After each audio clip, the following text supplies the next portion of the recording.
नूह के लिए उनके अंदर जो बात थी वो बात ये थी, इतना बड़ा जहाज मैं बना कब रहूँगा, मैं तो 500 साल का हो गया, मैं तो वैसे ही बूढ़ा हूँ, कहीं ये काम अधूरा रह गया तो, कहीं ये काम मैं पूरा नहीं कर पाया तो, अरे वक्त पर नहीं पूरा कर पाया तो, अभी तो बन रहा है और बरसात आ गई तो, अभी तो पूरा नहीं हुआ और जल प्रलय आ गया तो मैं तो मर जाऊंगा, मैं तो नाश चला जाऊंगा। नहीं, परमेश्वर कुछ नहीं बोला।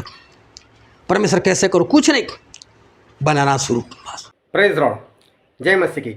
मैं स्टैनली मैकवान, मेरे YouTube channel Hindi Gujarati Bible study में आपका स्वागत है। मेरे चैनल को आज अभी इसी वक्त आप सब्सक्राइब कर लीजिए और परमेश्वर के ज्ञान में आप बढ़ते जाओ। परमेश्वर ने नूह को बोला कि नूह, तू अपने लिए और अपने परिवार के बचाव के लिए एक जहाज बना। क्या ये काम परमेश्वर का था? क्या ये काम परमेश्वर की ओर से नूह को दिया गया था? मैं बोलता हूँ नहीं, ऐसा नहीं है। ये काम खुद नूह का था। ये परमेश्वर की ओर से दिया गया हुआ काम मैं नहीं मानता।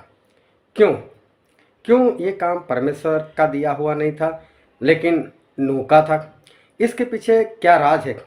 और आज आप ऐसे कौन से काम है जिसको आप ऐसा समझते हो कि परमेश्वर ने दिया, लेकिन सही में परमेश्वर ने आपको कोई काम नहीं दिया। वो काम खुद आपका है और आप समझ नहीं पा रहे वो कौन सी बात है। वो जानने के लिए मेरे साथ लगातार इस वीडियो में अंत तक बने रहो।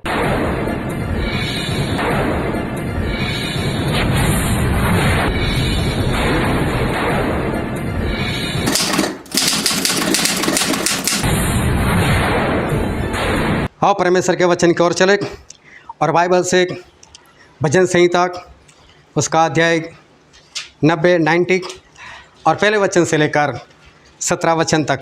हे प्रभु, तू पीढ़ी से पीढ़ी तक हमारे लिए धाम बना है। इससे पहले कि पहाड़ उत्पन्न हुए, वह तूने पृथ्वी और जगत की रचना की, वरन अनादिकाल से अंतकाल तक तू ही ईश्वर है। तू मनुष्य को लौटाकर चूर करता है और कहता है कि हे आदमियों, लौट आओ, क्योंकि 1000 वर्ष तेरी दृष्टि में ऐसे है जैसा कल का दिन जो बीत गया, वह रात का एक पहर। तू मनुष्य को धारा में बहा देता है। वे स्वप्न से ठहरते हैं, वे भोर को बढ़ने वाली घास के समान होते हैं। वो भोर को फूलती और बढ़ती है और शाम तक कटकर मुरझा जाती है। क्योंकि हम तेरे क्रोध से नाश हुए हैं और तेरी जलजलाहट से घबरा गए हैं। तूने हमारे अधर्म के कामों से अपने सम्मुख और हमारे छिपे हुए पापों को अपने मुख की ज्योति में रखा है। क्योंकि हमारे सब दिन तेरे क्रोध में बीत जाते हैं, हम अपने वर्ष शब्द की नाई बिताते हैं। हमारी आयु के वर्ष 70 तो होते हैं, और चाहे बल के कारण 80 वर्ष के भी हो जाए तो भी उनका घमंड केवल नष्ट और शोक ही शोक है, क्योंकि वह जल्दी कट जाती है और हम जाते रहते हैं। तेरे क्रोध की शक्ति को और तेरे भय के योग्य तेरे रोष को कौन समझता है? हमको अपने दिन गिनने की समझ दे कि हम बुद्धिमान हो जाए। हे यहोवा, लौटा कब तक? और अपने दासों पर तरस खा। भोर को हमें अपनी करुणा से तृप्त कर कि हम जीवन भर जय जयकार और आनंद करते रहे। जितने दिन तू हमें दुख देता है आया और जितने वर्ष हम क्लेश भोगते आए हैं, उतने ही वर्ष हमको आनंद दे। तेरा काम तेरे दासों को और तेरा प्रताप उनकी संतान पर प्रकट हो, और हमारे परमेश्वर यहोवा की मनोहरता हम पर प्रकट हो। तू हमारे हाथों का काम हमारे लिए दृढ़ कर, हमारे हाथों के कामों को दृढ़ कर। परमेश्वर पिता का वचन हमारे लिए बहुत ही आशीषित है और परमेश्वर पिता का वचन सच्चा है और बाइबल में लिखा है, तू सच्चाई जानेगा तो सच्चाई तुझे आज़ाद करेगा। बहुत ध्यान से आज परमेश्वर के वचन को सुनना, ताकि परमेश्वर जो कहना चाहते हो हम समझ सके और उसके अनुसार चलकर हम परमेश्वर के राज के वारिस बन सके।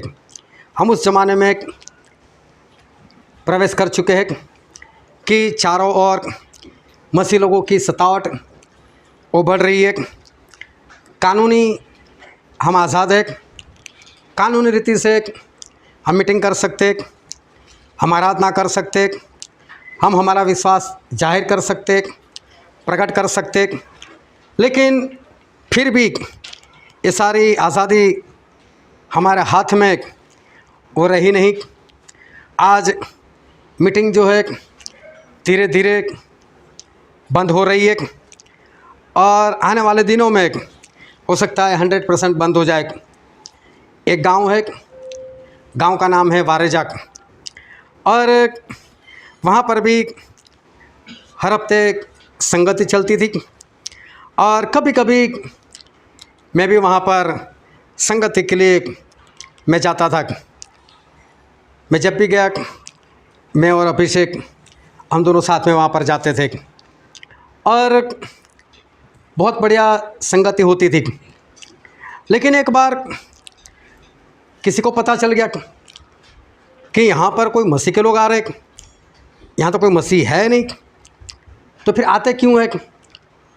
और जहाँ पर संगति चलती थी वहाँ पर एक रोक लग गई और हमारे पास जो जम्बूसर से जो 3 लोग आ रहे थे वो उसी गांव के हैं। कई बार मुझसे बोलते चले भी आओ ना, टाइम निकाल कर हमारे पास आओ ना। कोई बात नहीं, प्रोग्राम बनाओ, बताओ कौन सी तारीख को आए। ठीक है, हम बताएंगे आपको, तारीख बताएंगे। तारीख बताते ही नहीं थे। मैं सोच में पड़ गया ये लोग तारीख क्यों नहीं बोल रहे, बार बार बोल रहे आओ आओ, लेकिन बुला भी नहीं रहे।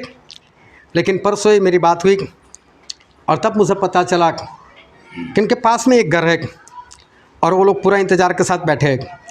अगर इनके घर में से कोई आता है तो बोले पूरा ट्रक भरकर लोगों को बुलाए और सभी को मारे। इसलिए 150 किलोमीटर दूर वो लोग मोटरसाइकिल पर हालोल में इसीलिए वो लोग मीटिंग में आते थे कि उनके पास कोई संगति नहीं।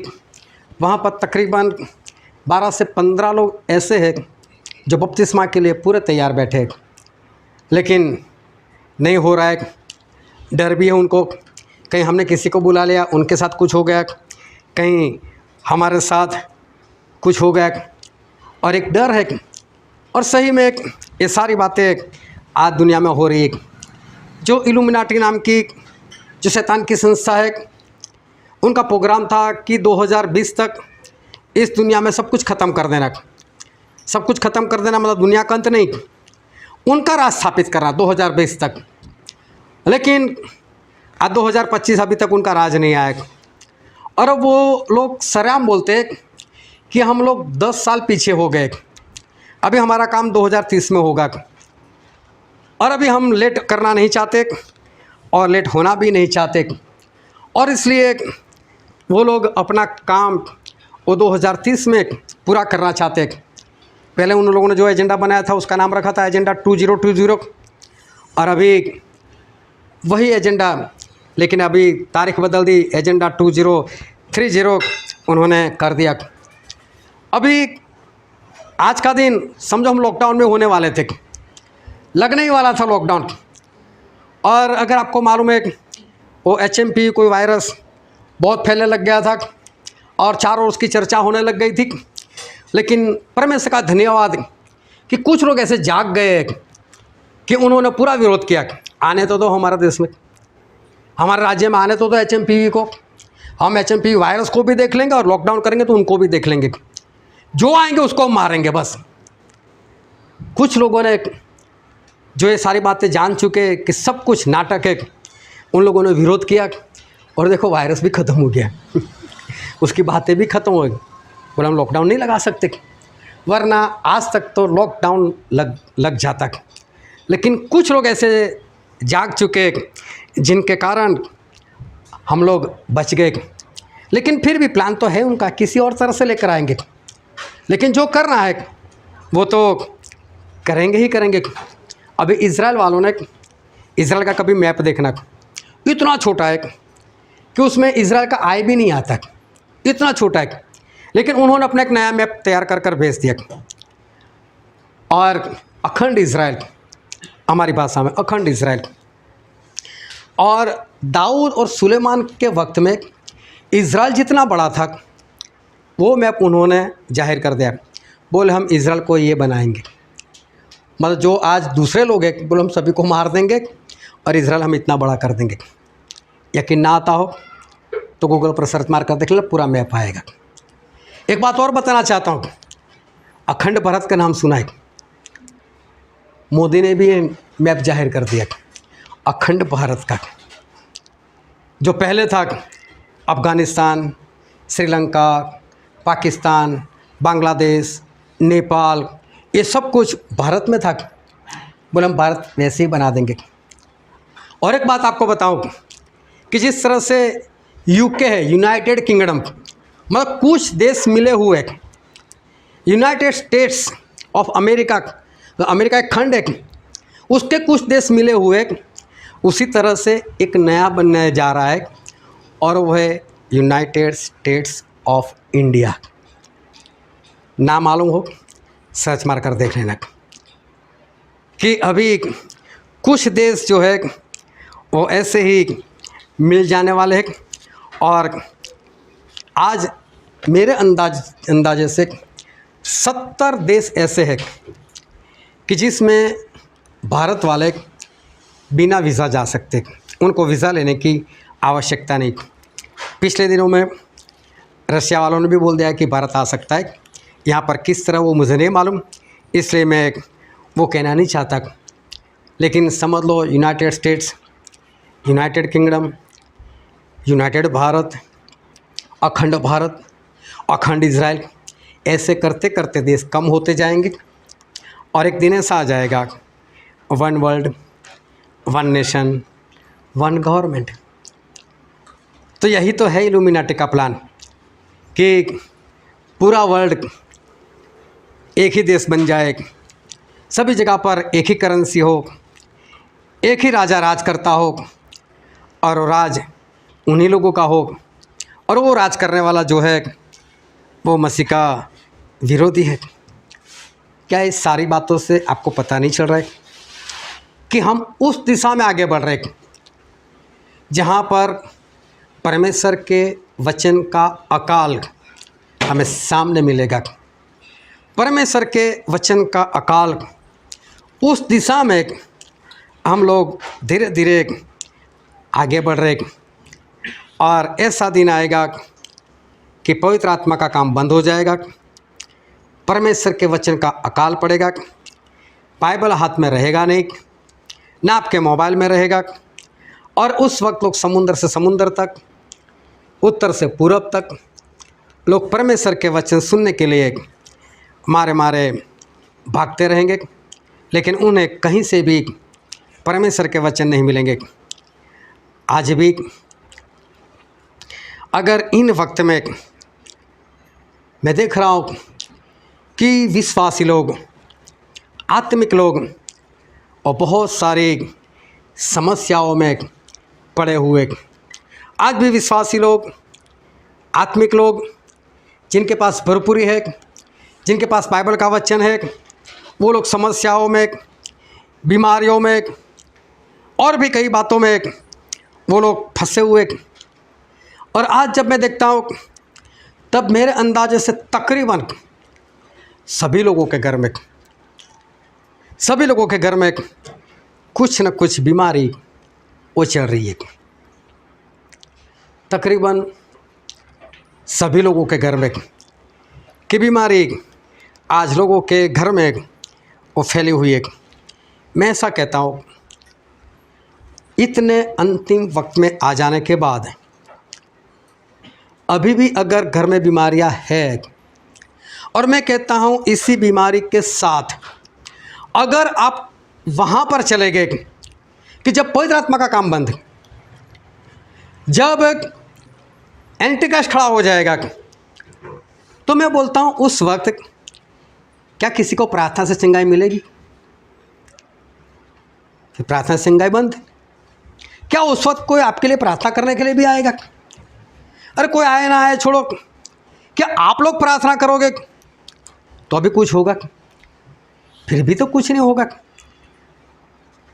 तो आज अगर ऐसी हालत है और ऐसी हालत में उस वक्त में अगर आप प्रवेश कर गए, तो मैं कहता हूँ उस वक्त आपके पास एक ही इलाज रहेगा और वो है अस्पताल।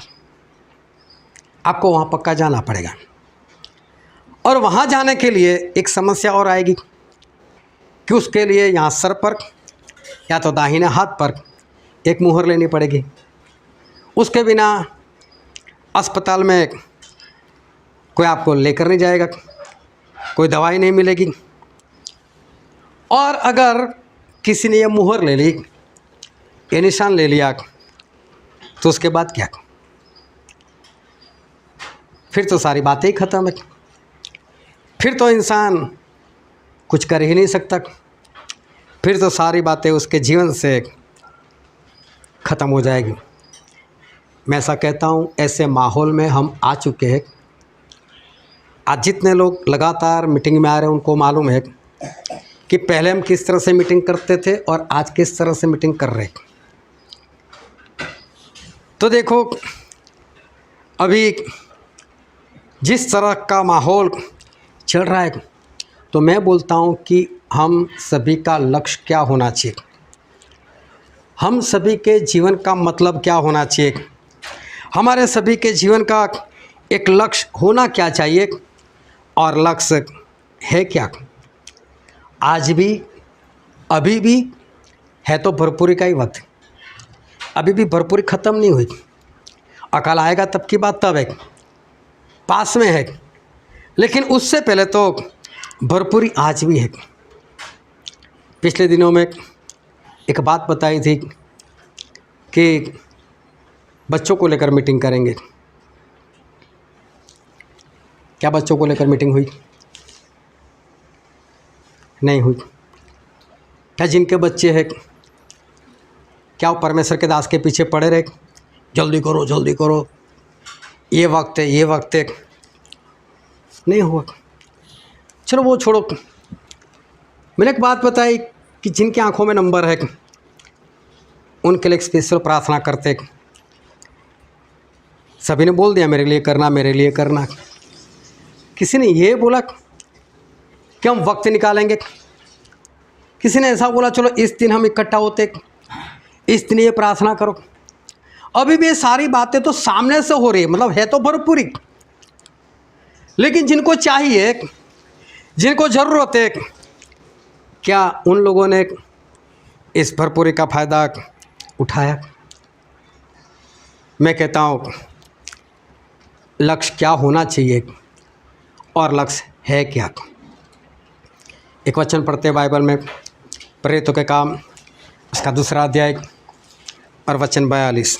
और वे प्रेरितों से शिक्षा पाने और संगति रखने में और रोटी तोड़ने में और प्रार्थना करने में लौलीन रहे। यहाँ पर लिखा है जो लोग विश्वास में आए, जिन लोगों ने बपतिस्मा लिया, वो लोग प्रेरितों से शिक्षा पाने में, संगति करने में, रोटी तोड़ने में मतलब प्रभु भोज लेने में और प्रार्थना में लवलीन रहे, मतलब मगन रहे।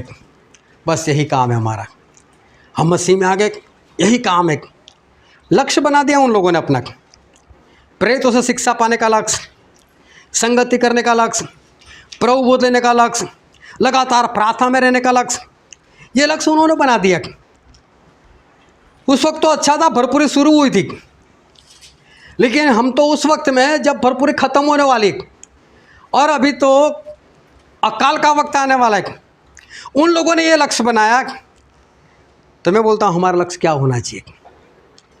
ये तो सही में हमें लोगों को करना चाहिए, ये तो आज के विश्वासी लोगों को करना चाहिए, आज के आत्मिक लोगों को ये करना चाहिए। मैंने बताया था कि मैं अकेला मैसेज नहीं देता, और भी सभी लोगों के मैंने नाम बताए थे। जब मैं नहीं हूँ, करो ना मीटिंग, उस वक्त भी करो, हर रोज़ करो। क्या हुई मीटिंग? भरपूरी तो आज भी है, लेकिन भरपूरी का फ़ायदा किन लोगों ने उस भरपूरी का फ़ायदा उठाया? लक्ष्य होना क्या चाहिए और है क्या? और फिर आगे भी पढ़ते हैं प्रेरितों के काम उसका 2 अध्याय वचन 46। और वे प्रतिदिन एक मन होकर मंदिर में इकट्ठे होते थे और घर घर रोटी तोड़ते हुए आनंद और मन की सिधाई से भोजन किया करते थे। यहाँ पर लिखा है घर घर जाकर इकट्ठा होते थे, बार बार इकट्ठा होते थे, हर रोज़ इकट्ठा होते थे। ये करना चाहिए था, ये हमें करना चाहिए था, लेकिन आज हम लोग कर क्या रहे? आज विश्वासी लोग, आज परमेश्वर के लोग कर क्या रहे?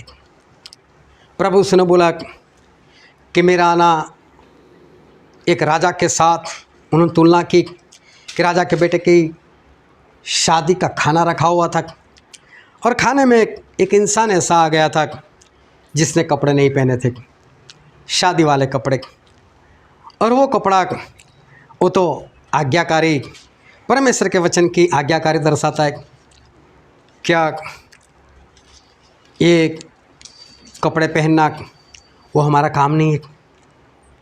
क्या परमेश्वर के वचन की आज्ञाकारी करना वो आज हमारा काम नहीं है? परमेश्वर का वचन कहता है जैसे जैसे उस दिन को पास में आते देखो, जैसे जैसे प्रभु यीशु का दूसरी बार आना पास में आ रहा है, वैसे वैसे ज़्यादा प्रयत्न करो कि ज़्यादा इकट्ठा हो। ये हमें करना है, ये आज्ञाकारी करनी है, ये आज्ञाकारी के कपड़े पहनने हैं। लेकिन कर क्या रहे हम? आज विश्वासी लोग कर क्या रहे? प्रभु उसने बोला कि मेरा आना कैसा है? तो बोले 10 कंवारी थी, 5 मूर्ख थी और 5 बुद्धिमान थी। 5 बुद्धिमान वो थी जो अपने साथ तेल रखती थी और 5 मूर्ख वो थी जो अपने साथ तेल नहीं रखती थी। ये बार बार हम सीख कर गए, मैं इसकी डिटेल में नहीं जाता, लेकिन उस वचन से परमेश्वर में सिर्फ एक बात सिखाना चाहते थे कि हमें 24 घंटे परमेश्वर के लिए तैयार रहना है। 24 घंटे, चाहे सुबह हो, चाहे दोपहर हो, चाहे आधी रात हो, चाहे शाम का वक्त हो, चाहे मुर्गा बांग दे वो वक्त हो, जो भी वक्त हो, लेकिन सभी इंसान को, सभी विश्वासी लोगों को 24 घंटे प्रभु के दूसरे आगमन के लिए तैयार रहना है। मैं बोलता हूँ, क्या आज विश्वासी लोग, अपने आप को आत्मिक समझने वाले लोग, क्या ये बात कर रहे हैं आज? क्या 24 घंटे लगातार पवित्र आत्मा से भरकर क्या वो तैयार है? प्रभु उसने बताया मेरा आना एक व्यापारी के समान है, जिसने अपने नौकरों को, एक को 5 सिक्के दे, एक को 2 दे, एक को 1 दिया। और हम जानते हैं 5 वाले ने काम किया, 2 वाले ने काम किया, लेकिन 1 वाले ने कोई काम नहीं किया। और ये बात तो वो दर्शाती है कि हमें आत्मा जीतना है। मैं कहता हूँ, क्या आत्मा जीतकर आप तैयार बैठे हैं कि प्रभु से जब भी आए आप अपने आत्मा को बता दो कि हाँ प्रभु, मैंने आत्मा जीता हुआ है? क्या आज ये काम पूरा कर कर क्या आज प्रभु के लोग वो तैयार है? प्रभु उसने कहा जब मैं आऊँगा अपने महिमा के सिंहासन के ऊपर बैठूँगा और मैं बाईं ओर वाले से बकरे लोगों से पूछूँगा, मैं कहूँगा उनसे, मैं भूखा था मुझे खिलाया नहीं, मैं प्यासा था मुझे पिलाया नहीं, मैं अजनबी था मुझे अपने घर में नहीं रखा, मैं नंगा था मुझे कपड़े नहीं पहनाए, मैं जेल में था, मैं बीमार था, मेरी सुधि नहीं ली। हम जानते हैं ये बात क्या कहना चाहती है। हमें परमेश्वर के वचन लोगों को खिलाना है, हमें पवित्र आत्मा लोगों को पिलाना है। हमें ऐसे लोग जो परमेश्वर के बारे में नहीं जानते उनको परमेश्वर के बारे में बताना है। हमें ऐसे लोग जो परमेश्वर की आज्ञाकारी नहीं करते उनको आज्ञा मानना सिखाना है। जो शैतान के आत्मा के बंधन में है, जो आत्मा में कमज़ोर पड़ चुका है, उसके पास हमें जाना है, उनको फिर से तगड़ा बनाना है, शैतान से छुटकारा दिलाना है। मैं बोलता हूँ, क्या आज ये काम किया? मैं आज प्रभु यीशु के बारे में आपसे बिंदास से मैं बोल सकता हूँ कि प्रभु यीशु आज नहीं आने वाले। मैं बिंदास से कह सकता हूँ परमेश्वर प्रभु यीशु कल भी नहीं आएंगे, लेकिन वहाँ पर ले जाने वाली जो ट्रेन है ना, वो कब छूट जाए वो मैं नहीं कह सकता। वो पवित्र आत्मा का काम कब बंद हो जाए उसके बारे में मैं 1 मिनट भी नहीं देख सकता। मैं ऐसा भी नहीं बोल सकता कम से कम हमारी मीटिंग चलेगी तब तक कुछ नहीं होगा। पवित्र आत्मा का काम कभी भी बंद हो सकता है। उसके बाद प्रभु चाहे 2 साल के बाद आए, चाहे 7 साल के बाद आए, क्या फ़र्क पड़ता है? जब पवित्र आत्मा ही नहीं रहे और गंवा बैठे और पवित्र आत्मा नहीं रहे तो फिर प्रभु कभी भी आए, जल्दी आ जाएंगे तो जल्दी नरक में डालेंगे, लेट आएंगे तो लेट नरक में डालेंगे, लेकिन है तो रास्ता वही, तो फिर फायदा ही क्या है? प्रभु सिखाने से पहले मसीह का विरोधी आने वाला हम अच्छी तरह से जानते हैं। हम ये भी जानते हैं कि वो तभी खड़ा होगा जब पवित्र आत्मा का काम बंद हो जाएगा। सारी भविष्यवाणी पूरी हो चुकी है, सिर्फ एक ही बाकी है कि पवित्र आत्मा का काम बंद होना और एंटीक्राइस्ट का खड़ा होना, बस यही बाकी है। और उसके बारे में हम थोड़ा सा भी वक्त किसी को भी नहीं दे सकते, कभी भी कुछ भी हो सकता है। परमेश्वर ने जब नूह 500 साल के थे, नूह को बुलाया। आज एक बार फिर हमारा दादाजी हमारे साथ है। नूह जिसके बारे में प्रभु ने बोला कि मनुष्य का पुत्र जब आएगा तब नूह के जैसे दिन थे वैसे ही दिन होंगे। और इसलिए नूह के दिन से हमें बहुत कुछ सीखने को मिलता है और भी बहुत कुछ मिलेगा। लेकिन हर बार मैं बोलता हूँ परमेश्वर उसमें से कुछ हमें एक अलग बातें, नई बातें हमको सिखाने वाले। परमेश्वर ने नूह को बोला, नूह इधर आ। उस दिन परमेश्वर ने नूह को चुना नहीं, वो तो बरसों से वो तो परमेश्वर के साथ साथ ही चलते थे, परमेश्वर को पहचानते थे। 500 साल के हो गए, सिर्फ अंदाज़ा लगाना 500 साल में नूह बूढ़े। और परमेश्वर नूह को ऐसा बोलते हैं, नूह जहाज बना। अब नूह को मालूम है परमेश्वर ने बोला तो बनाना है। अब नूह को ये भी मालूम है कि परमेश्वर ने बोला बरसात, तो जो भी बरसात है आएगी। परमेश्वर बोलते हैं जल प्रलय आएगा तो आएगा, चाहे आज तक नहीं देखा, कोई सवाल नहीं, कोई जवाब नहीं, कुछ भी नहीं। परमेश्वर ने बोला तो करना है।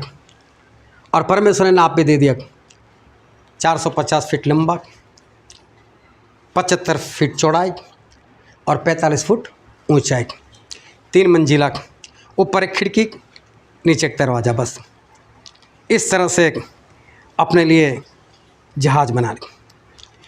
नूह के लिए फिक्र ये नहीं थी कितने पेड़ काटने पड़ेंगे, नूह के लिए फिक्र ये नहीं थी मैं किल कैसे बनाऊंगा, नूह के लिए ये फिक्र नहीं थी कितनी आरी बनानी पड़ेगी, कितने पेड़ काटकर कितना सुखाना पड़ेगा। नूह के लिए उनके अंदर जो बात थी वो बात ये थी, इतना बड़ा जहाज मैं बना कब रहूँगा? मैं तो 500 साल का हो गया, मैं तो वैसे ही बूढ़ा हूँ।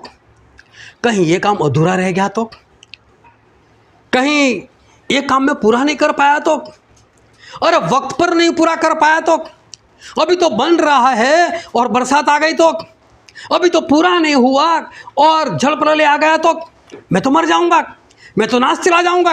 नहीं, परमेश्वर कुछ नहीं बोला। परमेश्वर कैसे करो? कुछ नहीं, बनाना शुरू। बस दिन रात एक कर दिए, लगातार मेहनत, लगातार भागना, लगातार दौड़ना, पेड़ काटना, ये करना वो करना, बस सुबह शाम रात यही काम। सोते होंगे तो भी जहाज दिखता होगा, अभी ये करना बाकी, अभी वो करना बाकी है। वक्त है नहीं, मैं 500 साल का हो गया, मेरे पास तो वक्त नहीं है, मैं तो बूढ़ा हो चुका, मैं मर गया तो, काम अधूरा रह गया तो, अरे इससे पहले जल प्रलय हो गया तो, मैं पहले मर गया तो भी गया, और जल प्रलय आया और उसने मुझे मार दिया तो भी बहुत गलत है। नूह के लिए जो सबसे बड़ी बात है वो यही है कि मेरे पास वक्त नहीं है। उनको नहीं मालूम वो 950 साल जिंदा रहने वाले, वो लिखवा कर नहीं आए। उनको तो इतना है कि मैं 500 साल का तो हो गया, अब किसी भी तरह से ये काम मुझे निपटाना है। और इससे लगातार लगातार लगातार लगातार काम करते गए। ए नूह आज मेरे घर में शादी है, तू जा, शादी नहीं। ए नूह आज मेरे घर में बर्थडे पार्टी है, तू रहा अभी। ए नूह तू आज मेरे घर में आ, आज मेरी मैरिज एनिवर्सरी, तू जा यार, अभी कुछ नहीं। अभी तो वक्त ख़त्म हो जाए उससे पहले, या मैं ख़त्म हो जाऊँ उससे पहले मुझे काम निपटाना है। बस मुझे एक काम मुझे पूरा करना है। मैं ऐसा बोलता हूँ, ये जहाज बनाने का काम परमेश्वर का था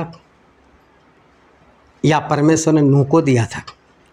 और ध्यान से समझना चाहिए, क्या ये परमेश्वर का अपना काम था जो परमेश्वर किसी को दे रहे कि नू ये मेरा काम है और ये काम मैं तुझे देता हूँ, तू कर। ध्यान से समझना, आप जहाँ पर भी काम करते हो, जॉब करते हो, वहाँ पर आप जो भी काम करते हो अपने बॉस के लिए करते हो और बदले में बॉस क्या करता है, आपको तनख्वाह देता है। आप जो भी करते हो अपने बॉस के लिए करते हो। लेकिन मैं यहाँ पर ऐसा कहना चाहता हूँ कि परमेश्वर ने बोला उनको जहाज बना, नाप भी दिया, ऐसा बना, सब कुछ बोला, लेकिन मैं क्या बोलता हूँ कि क्या ये परमेश्वर का काम है जो नूह कर रहे या नूह का खुद का अपना काम है? सवाल नहीं कर रहा हूँ, सिर्फ समझना आज। मैं बोलता हूँ ये नूह का अपना काम था, ये परमेश्वर का दिया हुआ काम नहीं था। कैसे? जहाज नहीं बनता, नूह भी तो मरने वाले थे, बचना किसको था? अभी मैं बोलता हूँ आप कहीं पर फंसो, चारों ओर आग लगी है, अभी बचना आपको है, ये आपका काम या किसी और का है? हाँ? समझ में आ रही बात? बचना तो नूह को है, परमेश्वर का काम नहीं है। वो तो परमेश्वर ने बोला बचना है तो बना ले भाई, ये तू भी मर, लेकिन तू इतना अच्छा है, मेरे साथ साथ चलता है, मैं तुझे जानता हूँ भाई, बना ले, जहाज बना ले, तू भी बच जा, तेरे परिवार को भी बचा ले। ये परमेश्वर का काम नहीं है, ये नूह का खुद का काम है।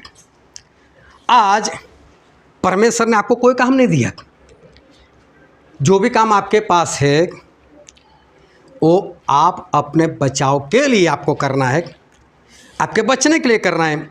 और आप अपने बचने के लिए जो भी काम कर रहे हो वो परमेश्वर का नहीं है, वो आपका है। क्या कपड़े पहनना परमेश्वर का काम है? वो तो आपका काम है, पहनोगे तो आप बचोगे। क्या लगातार 24 घंटे उस दुल्हन की तरह अपने दूल्हे के लिए तैयार रहना क्या परमेश्वर का काम है? वो तो आपको बचने के लिए करना है, आपको बचना है, वो काम आपका है। क्या आत्मा जीतना परमेश्वर की ओर से दिया हुआ काम है? नहीं। वो जीतोगे तो आप स्वर्ग में जाओगे, नहीं जीतोगे तो आप मरोगे। तो काम किसका है? वो तो काम आपका है। अगर परमेश्वर के वचन खिलाना, पवित्र आत्मा को पिलाना, ये काम ये परमेश्वर का नहीं है, ये तो आपका है। आपको खुद को अपने बचाव के लिए ये सारा काम आपको करना है। मैं बोलता हूँ कि ये काम परमेश्वर का तो है ही नहीं। समझ में आ रही सभी को बात? कि किसी को डाउट है इस बात में? डाउट तो नहीं किसी को? बचना आपको है तो फिर काम भी तो आपका ही हुआ। तो मैं बोलता हूँ जो काम आपका है, आपने अपने आप को बचाने के लिए है, क्या आपने वो काम पूरा किया? क्या पूरा कर कर बैठे आप लोग?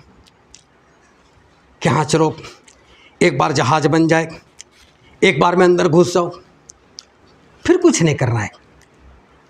नूह 7 दिन पहले ही चले गए, बरसात तो 7 दिन के बाद आई, लेकिन जब तक जहाज तैयार नहीं हुआ तब तक बैठे चुपचाप, अपना काम निपटा लिया। मैं बोलता हूँ ये भी काम आपका ही है। क्या आपने अपना काम पूरा किया? अभी तो आप लोग बीमारियों के अंदर, अनबन के अंदर, निंदा के अंदर, लड़ाई झगड़ा के अंदर, काफ़ी बंधनों के अंदर अभी फंसे हुए। अगर ये सारी बातें होगी तो मैं कहता हूँ ये काम जो आपके खुद का है वो कब होगा? इस काम को आप कब पूरा कर पाओगे? ये काम आप कब कर पाओगे? अब मालूम है हमारे पास अभी वक्त नहीं है, अब हमारे पास वक्त नहीं है। एक बार प्रभु से चर्च में खड़े थे और वहीं पर मानो कोई डिब्बा रखा होगा दान के लिए, या कोई पेटी रखी होगी, या ऐसे ही लोग रखते होंगे, मालूम नहीं। लेकिन लोग अपने जेब से कुछ निकाल कर वहाँ पर रखते थे। प्रभु सिंह निगाहें वहीं पर थी और एक विधवा स्त्री आई, उसने आकर कितना डाला था? हाँ, 2 दमड़ी। और प्रभु उसने क्या बोला? इसने सबसे ज़्यादा डाला। अभी सभी लोगों ने देखा, किसी ने 10 डाले, किसी ने 20, किसी ने 50, 100, 500, जो भी एक। लेकिन एक विधवा स्त्री जो गरीब थी उसने सिर्फ 2 दमड़ी डाली। और प्रभु से ने ऐसा बोला, सबसे ज़्यादा इसने डाला। और प्रभु से की निगाहें कुछ अलग है। उनका नापतोल करने का जो अंदाज़ा है वो भी कुछ अलग है। सभी लोग ने वहीं पर देखा, इतना रखा इसने, इतना रखा इसने, इतना रखा। विधवा को देखकर भी कई लोगों ने, और ख़ास कर जो याजक होगा उसे तो अपना मुंह बिगाड़ा होगा, ये कहाँ आई, 2 दमड़ी डालकर चले गए बस। लेकिन प्रभु से क्या देख रहे थे मालूम है? जो लोग अपना बटुआ थैली जो कुछ लेकर आ रहे थे, प्रभु से उसमें देखते थे कितना वापस लेकर गए। और जब विधवा की बारी आई तो देखा कि तो कुछ भी नहीं लेकर गए, इसके पास तो इतना ही था, उसने 100% डाल दिया। तो प्रभु से की निगाह कहाँ पर थी? जो लोग लेकर चले जाते थे उसके ऊपर, यहाँ पर कितना रखते थे, और प्रभु उसने नहीं दिखा।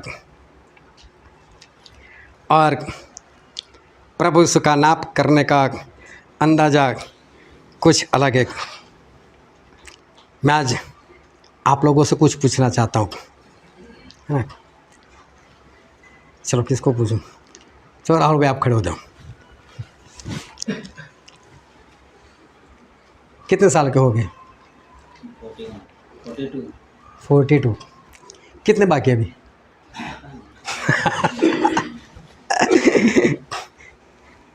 42 हो गए और 42 हो गए, प्लस माइनस कुछ ज़्यादा 65। अगर 65 भी गिन ले तो अभी ये ज़्यादा था 23 साल, है ना? चलो विलास भाई आपके कितने साल हो गए? कोई बात नहीं, बैठे बैठे बोलो, कोई बात नहीं। 63, 64 चल रहा है। अब कितने बाकी रह गए? कुछ भी नहीं पता नहीं अभी कुछ होगा पता नहीं। कुछ भी मालूम नहीं। जितने हो गए उतने हो सकते हैं अभी? नहीं, बिल्कुल नहीं। बिल्कुल नहीं। चलो ये विलास भाई तो हमारे बुजुर्ग है। चलो अभिषेक खड़े हो जाओ। अभी तो शादी भी नहीं हो अभिषेक। तो कितने साल हुए? 26। और कितने रह गए? पता नहीं। पता नहीं, मतलब 26 हो सकते और? वो भी पता नहीं। हाँ ले बैठ जाओ। देखो ध्यान से समझना,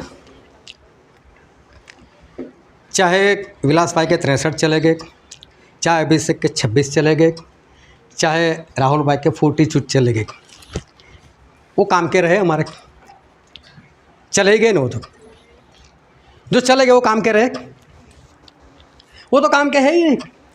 काम के कौन से? जो बच गए, और बच गया कितना वो तो मालूम ही नहीं है। हालेलुया। खुद ध्यान से समझना, आज परमेश्वर हमसे बहुत बड़ी बातें करने वाले। और समझना, मैं कभी कभी किसी लोगों को खड़ा कर देता हूँ सिर्फ इसलिए, ये मैं ऐसे ही बोल सकता हूँ। मुझे मालूम है विलास भाई की आयु कितनी, इसकी कितनी आयु, क्योंकि अंकलेश्वर जाते टिकट में ही करवाता हूँ। तो मुझे आयु लिखनी पड़ती है, ज़्यादातर मुझे लोगों की मालूम है। लेकिन मैं पूछता इसलिए हूँ ताकि ये सीन देखकर आपको कुछ याद आ जाए भविष्य में, अरे ऐसा हुआ था, तो वचन याद रह जाएगा बस। इसके लिए अभी जितने साल चले गए वो तो चले ही गए, वो तो हमारे काम के रहे ही नहीं, वो तो ख़त्म हो गए। लेकिन जो आने वाले हैं उसमें हो सकता है कुछ हो, लेकिन वो भी तो मालूम नहीं है कि बच्चे कितने, किसी को भी नहीं मालूम कि हमारे पास आयु जो है वो बच्चे कितनी। और प्रभु से यही देख रहे थे, आज तक तो काम का रहा नहीं, आज तक जो कर दिया वो कर दिया लोगों ने, लेकिन भाई आने वाले दिनों में तो प्रभु की नज़र रहेगी कि इसके पास बच्चे कितने, लेकिन कितने बच्चे वो तो याद नहीं है। बहुत ध्यान समझना है। तो सिर्फ 26 साल का अभिषेक, ये 42 कम है, इसको भी जवानी बोला जाएगा। और विलास भाई 63। परमेश्वर ने कितनी आयु दी हमको? 120। तो वो भी तो ब्याहे में पहुँचे, है ना। देखने जाओ तो अभी कोई बूढ़ा नहीं हुआ, आप भी नहीं। भी ध्यान से समझना कि परमेश्वर क्या कहने के लिए जा रहे हैं। लेकिन आपको ये नहीं मालूम कि मेरे पास रहा कितना। जो हो गया वो तो चला गया, लेकिन अभी किसी को नहीं मालूम कि मेरे पास बचा कितना। एक तो हम लोग वचन जानकर बैठ गए कि हम अंतिम दिनों में आ पहुँचे, इसलिए हम बोल ही नहीं सकते कि हमारे पास बचा कितना।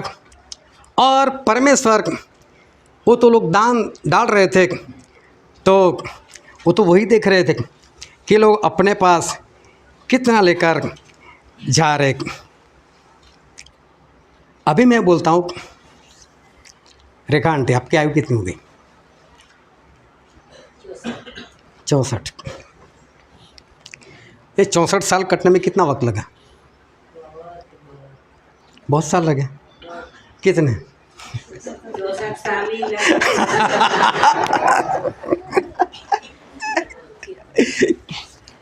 64 साल लग गए काटने में। अच्छा चलो विनोद भाई आप खड़े हो जाओ। आपके कितने साल हो गए? 36। ये 36 साल काटने में आपको कैसा लगता है, कितने दिन लगे आपको? 36। हाँ वो तो कानूनी लगे। आपको कैसा लगता है कि 36 साल कैसे कटे आपके? परमेश्वर नहीं, 36 साल कटते कटते ऐसा लगता है कि बहुत टाइम हो गया। एक एक दिन में तो ऐसे हाँ हाँ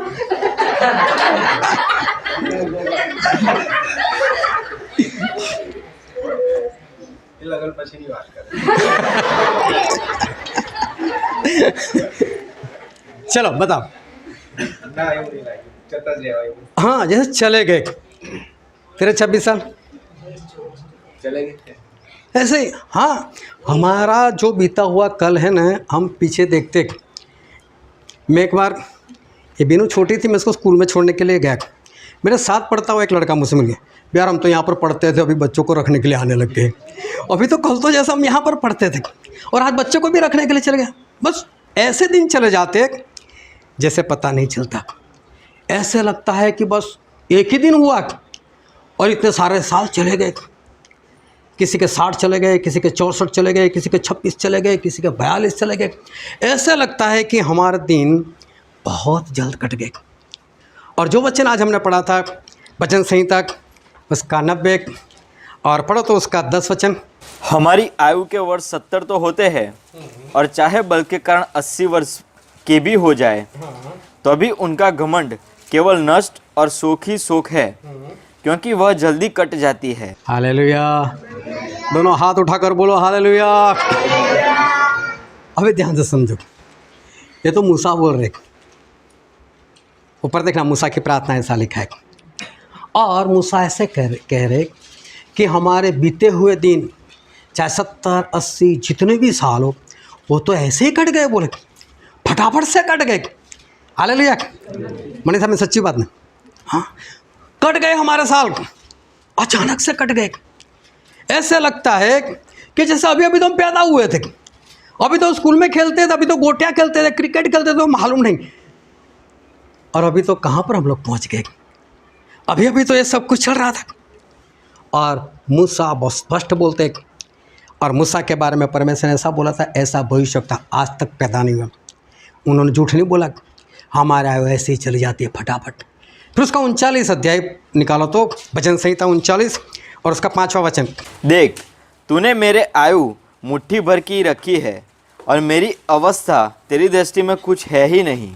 सचमुच सब मनुष्य कैसे ही स्थिर क्यों न हो तो भी व्यर्थ ठहरे हैं। हाँ यहाँ पर भी परमेश्वर ऐसे ही कहना चाहते कि हमारे दिन व्यर्थ में है, फटाफट से चले जाते। जैसे हम आए और इतने बड़े हो गए, बस फटाफट से सब कुछ चला जाता है।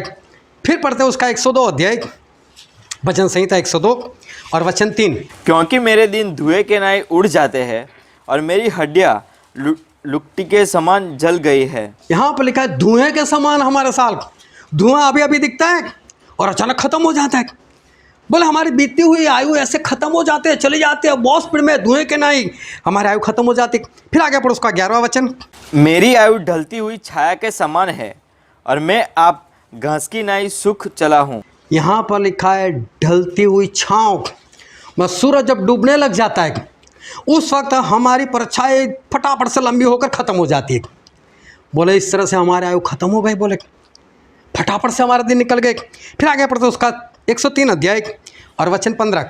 मनुष्य की आयु घास के समान होती है, वह मैदान के फूल की नाई फूलता है। यहाँ पर लिखा है घास के समान हम लोग हैं। सुबह घास उगता है, शाम को ख़त्म हो जाता है। उसी तरह से यहाँ बाइबल में हमारी आयु के बारे में लिखा है हमारे दिन फटाफट से चले जाते।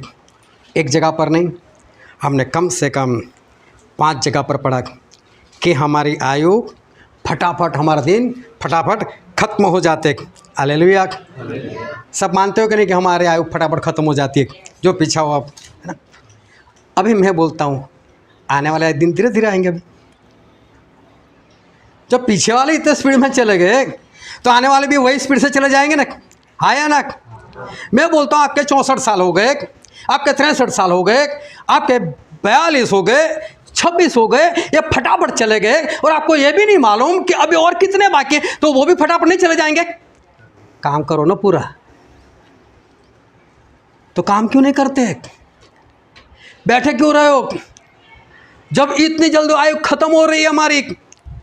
पिछले दिनों तो हम देखते हैं तो चले गए। तो मैं बोलता हूँ आने वाले कौन से धीरे धीरे डिस्को करते करते आने वाले, वो भी तो फटाफट आएंगे, वो भी तो फटाफट चले जाएंगे। परमेश्वर बोलते हैं कि हमारी आयु, उसके बीते हुए दिन इस तरह से चले जाते हैं जैसे धुआं, जैसे घास, जैसे शाम के वक्त की परछाई। फटाफट हमारे दिन चले जाते। तो आने वाले दिन कौन से धीरे धीरे आने वाले, वो भी तो फटाफट चले जाएंगे। अभी तो ऐसा लगता है कि मंजू बहन के वहाँ हम लोग खाना खा रहे थे और दूसरा संडे भी आ गया, है ना। और आज यहाँ पर बैठे, कितना फटाफट हो जाता है।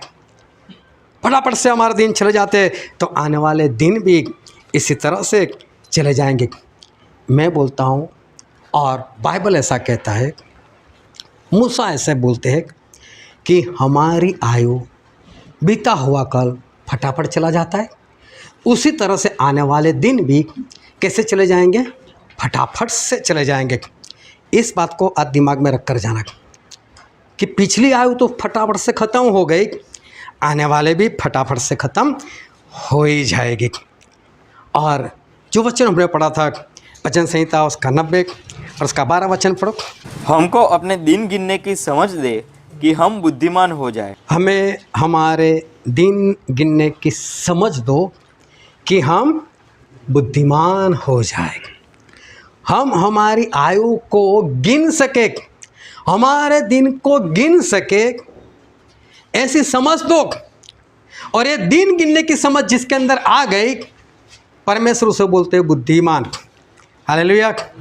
जिसको ये दिन आयु गिनने की समझ आ गई, जब आपकी बर्थडे होती है तब लोग पूछते हैं आपसे वैसे आप कितने साल के हो, और 30, 32, 33 साल की जो लड़की होती है ना, उसको तो अंदर से ऐसी परेशानी हो जाती है, कहाँ पूछ लिया, क्योंकि उसको 25, 26 ही बोलना अच्छा लगता है। पुरुष के बारे में ऐसा है, उसको भी ऐसा लगता है और 40 का हो गया अभी मैं 42 का हो गया, मैं 50 का हो गया। कई लोग छुपाने लग जाते, छुपाने से क्या फ़ायदा, जो है वो तो है। लेकिन जब आपको कोई पूछता है तो आपके अंदर इतनी समझ तो है, आपको गिनती आती है। लेकिन मैं वही गई गिनती की बात नहीं कर रहा, मैं बाइबल की गिनती की बात कर रहा हूँ। बाइबल कैसे गिनते, 50 साल के हुए, लेकिन 50 साल कटने में 50 साल नहीं हुए, जैसे फटाफट चले गए। तो आने वाले दिन भी फटाफट चले जाएंगे, तो मैं मेरा काम पूरा करूँ। नू यही सोचते 500 साल का तो हो गया, मर गया तो फटाफट 500 साल कब चले गए पता नहीं चला। आने वाले दिन भी फटाफट चले जाएंगे, फटाफट बनाओ बनाओ जहाज बनाओ, ख़त्म करो उसको। मैं बोलता हूँ ये समझ आप लोगों में कब आएगी कि जब आपको ऐसा लगेगा कि मेरे पास तो कुछ नहीं है, मेरी इतनी आयु तो चली गई, अब मालूम नहीं कितने दिन बचे, वो भी दिन ऐसे फटाफट चले जाएंगे। तो लाओ मैं आत्मा जीत लूँ, लाओ मैं कपड़े पहन लूँ, लाओ मैं पवित्र आत्मा से भरपूर हो जाऊँ, लाओ मैं वचन की भरपूरी प्राप्त कर लूँ, लाओ मैं ये कर लूँ, लाओ मैं वो कर लूँ। ये समझ जिसके अंदर आ जाए, परमेश्वर उससे कहते हैं बुद्धिमान। मैंने पिछले दिनों में बताया था 2023 में कि 2024 में ट्रंप आएगा, और ट्रंप ही आ गया। उसके बाद मैंने एक बात बताई थी कि जो मिडल ईस्ट मतलब जहाँ पर इज़राइल है, ईरान, इराक है, सीरिया है, जॉर्डन है, उस मिडल ईस्ट में ये ट्रंप छा जाएगा ग्रहण बनकर, और वहाँ पर तबाही मचाएगा। और देखो उसने बोल दिया कि गाज़ा के ऊपर हम अमेरिका वाले उस पर कब्जा कर लेंगे, जो दूसरे लोग किसी का है। और ट्रंप ने बोल दिया कि वहाँ पर मैं छा जाऊँगा, मतलब कि वहाँ पर अमेरिका उसके ऊपर कब्जा कर लेगा। तो क्या सिर्फ गाज़ा के ऊपर कब्जा करेगा? वो फिर आगे भी सोचेगा। फिर मैंने एक बात और बताई थी कि आने वाले दिनों में ऐसा होगा कि ट्रंप मरेगा तो नहीं, लेकिन ऐसा बताया जाएगा जैसे उसकी हत्या हो गई, और वो तो अपना चेहरा बदल कर कहीं पर भी रहेगा, लेकिन नाम आएगा ईरान का। बहुत लोगों ने मेरी निंदा भी की। एक भाई साहब ने तो मुझे फ़ोन करके बुलाया, ये सब आपको किसने बताया? पवित्र आत्मा ने बताया। मैंने बोला हाँ पवित्र आत्मा ने बताया। बस ख़त्म हो गया, फ़ोन रख दिए। मतलब इतनी बेहूदी बात कर रहा है, इसमें पवित्र आत्मा की बात करें। और उसके बाद ट्रंप बोलने भी लग गया कि अगर मेरी ईरान वाले हत्या कर देते हैं तो बोले ईरान को छोड़ना नहीं। ये सब प्लान है, हो रहा है सब कुछ और होने वाला है। मैं ऐसा बोलता हूँ कि समझ है कि नहीं, ये सब कुछ हो रहा है तो बचना है आप लोगों को। और बचने के लिए क्या करना पड़ेगा, किस तरह से आप बच पाओगे?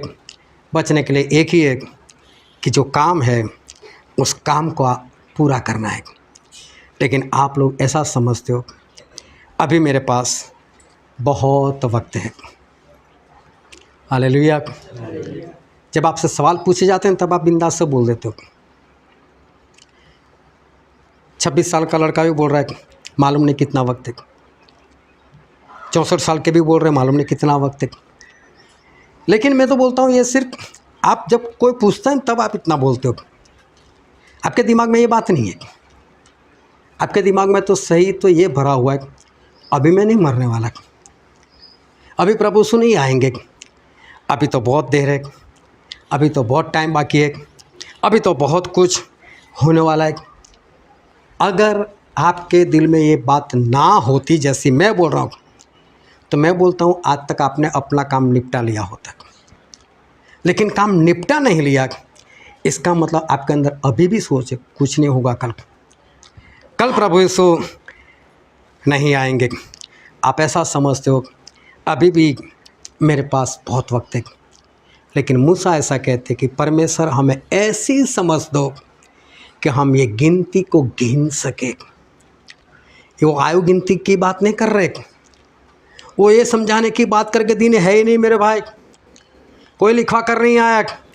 और इसलिए फटाफट से अपना काम करो, बुद्धिमान हो जाओ। मालूम है कौन बुद्धिमान?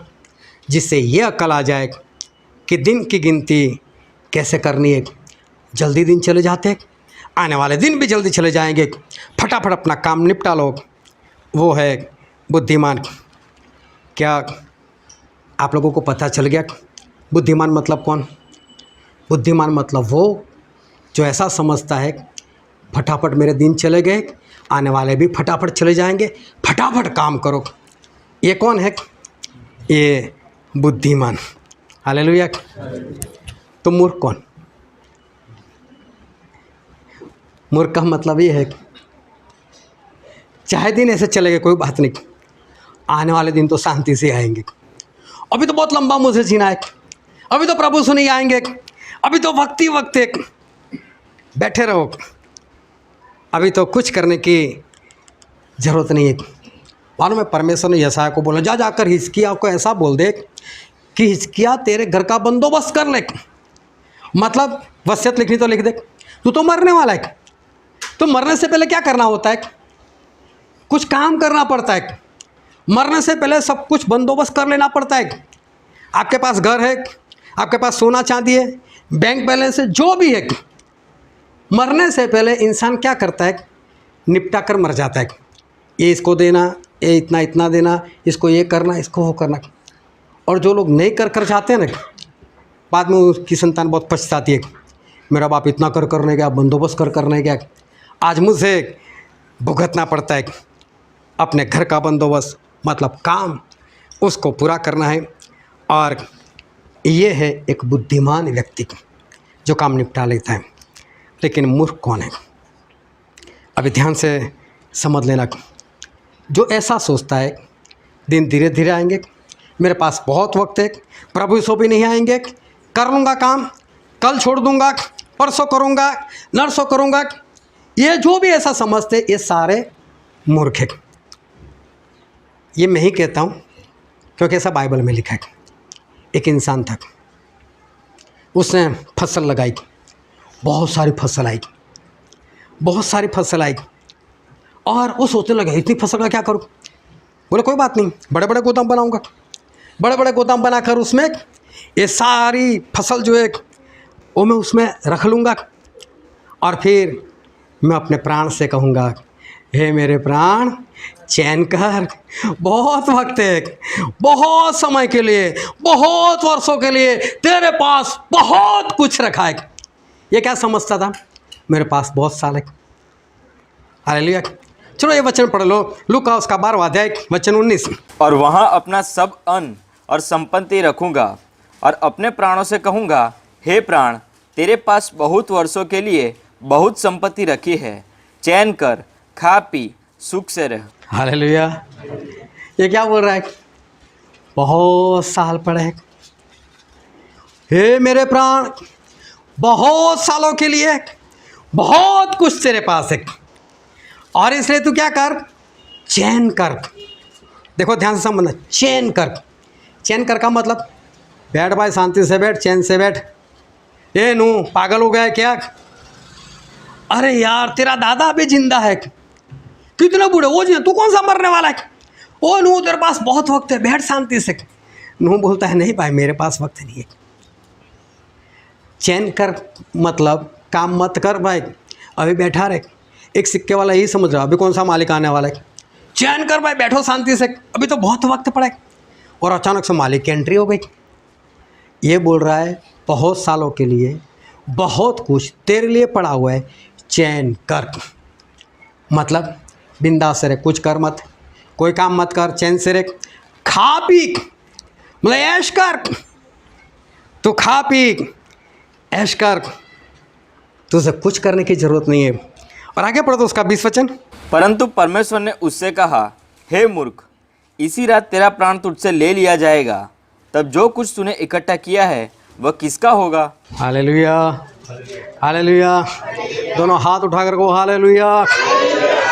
देखो ध्यान से समझो, मूसा क्या बोलते हैं? बुद्धिमान कौन है? जिसको एक गिनती समझ में आ जाए, टाइम नहीं है।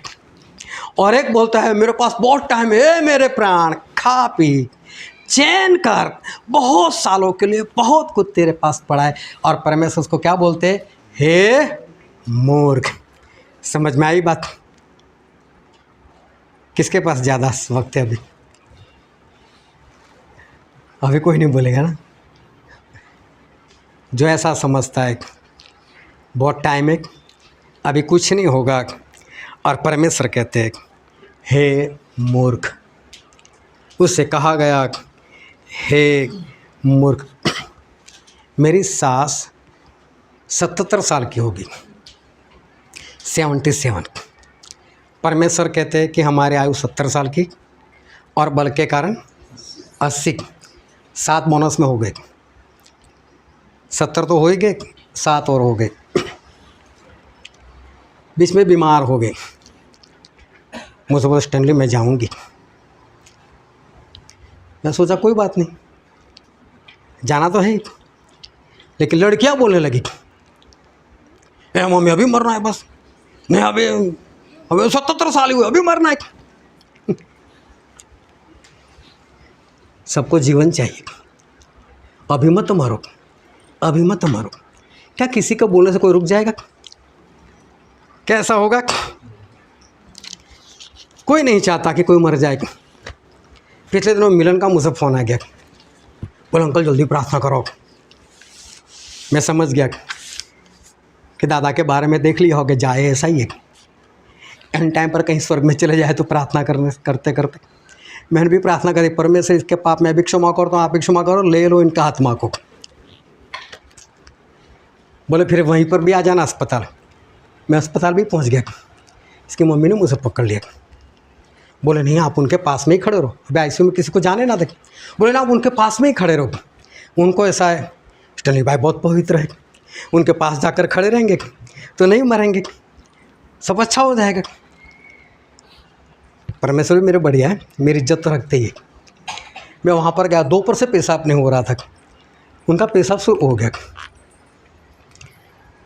और सभी लोग खुश हो गए। डॉक्टर ने भी अभी ये करते वो करते। अभिषेक का बड़ा भाई आ गया, वो भी मेडिकल लाइन में, अरे चांस है, ये करते वो करते। मैंने मिलन को एक और बुलाया, उसके बड़े भाई को भी बुलाया, दादा क्या आए हो? बोले 90। सभी को समझा दो मरने वाले, यहाँ पर भी मरेंगे, घर में भी मरेंगे, घर पर लेकर जाओ, घर में मर जाने तो कोई बात नहीं। स्पष्ट बोला मरने वाले। 90 साल कितने जिला हो गया अभी, जिला कर करना क्या है, कौन सा काम करेंगे? एक बार तो सभी को मरना है, लेकिन हम है ना, सभी को जीवन ही चाहिए, चाहे श्रापों में, लेकिन संसार में ही जीना है। अरे मैं तो बोलता हूँ मर जाओ ना यार, जल्दी से मरो ना, जल्दी से मर के स्वर्ग में चले जाओ ना। पौलुस कैसा बोलते कि मैं तो इसके अंदर आहे बढ़ता हूँ, मैं तो सोचता हूँ कि तंबू कब गिर जाए, ये तंबू गिर जाए तो अच्छा है, मैं तो चला जाऊँ परमेश्वर के पास। मरना है, जल्दी मर जाए तो अच्छा है, लेकिन काम कर कर मरना, बिना काम किए मरोगे ना तो ऐसी मौत आएगी कि मौत कभी ख़त्म नहीं होगी और नरक में इंसान तड़पता रहेगा। और मिलन के दादा को घर पर लेकर आए। मैंने बोला अभी तक खबर नहीं आई। मैंने पूछा क्या हुआ भाई? बोला अस्पताल से तो अच्छा है। तभी संगत में से किसी ने मुझे फ़ोन कर दिया, मिलन के दादा को कैसा है? मैंने बोला ऐसा बोला है कि अस्पताल से अच्छा है, लेकिन मरेंगे। मेरे एक सेंटेंस और दिया, लेकिन मरने वाले, चाहे भी अच्छा दिखता हो, लेकिन बात ख़त्म है। बहुत ध्यान से समझना, मैं किसी को मारने की बात नहीं कर रहा। मेरे कहने का मतलब ये है कि मूसा ऐसा कहते, हमें बुद्धिमान बनना है। गिनती ऐसे गिनो कि जो पिछले साल गए ना फटाफट ख़त्म हो गए, आने वाले दिन भी फटाफट ख़त्म हो जाएंगे। 90 साल कब हो गए, कब ख़त्म हो गए नहीं पता चला, कोई नहीं रुक पाया, सब आसपास में ही बैठे थे। आप किसी के भी पास में बैठो, लेकिन आप उसके प्राण को बाहर निकलते हुए आप नहीं रोक सकते। आप किसी के आत्मा को नहीं रोक सकते, आप खुद के आत्मा को भी नहीं रोक सकते। और इसलिए मैं कहता हूँ ऐसे बुद्धिमान बनो कि हमें किसी भी तरह से ये दिन गिनने की आदत हो जाए कि दिन फटाफट ख़त्म होने वाला मेरे पास नहीं है, तो मैं मेरा काम पूरा कर लूँ। स्वर्ग में जाने के लिए जो आपको करना है उसको फटाफट से पूरा करो, ताकि जब भी हमारा वक्त ख़त्म हो जाए हम बच जाए। लेकिन एक इंसान था जिसने ऐसा बोला, हे मेरे प्राण, बहुत सालों के लिए बहुत कुछ तेरे लिए रखा हुआ है। और परमेश्वर ने उसको बोला कि तू ऐसा बोलता है चैन कर, शांति से बैठने की बात करता है, तू ऐसा समझता है कि बहुत सालों के लिए तेरे पास बहुत कुछ है, तू भी बहुत साल जिएगा। नहीं, तेरी बात ख़त्म हो गई, तू मूर्ख है। हे मूर्ख, इसको दिन गिनना नहीं आया। जब हम मर जाए ना तब मूर्ख ना ठहरे। उस धनवान की तरह जो नरक में जाकर सुधर गया, अब अपने भाइयों को बचाने की बात कर रहा है। हम ऐसे ना बने, हम आज ही बुद्धिमान हो जाए।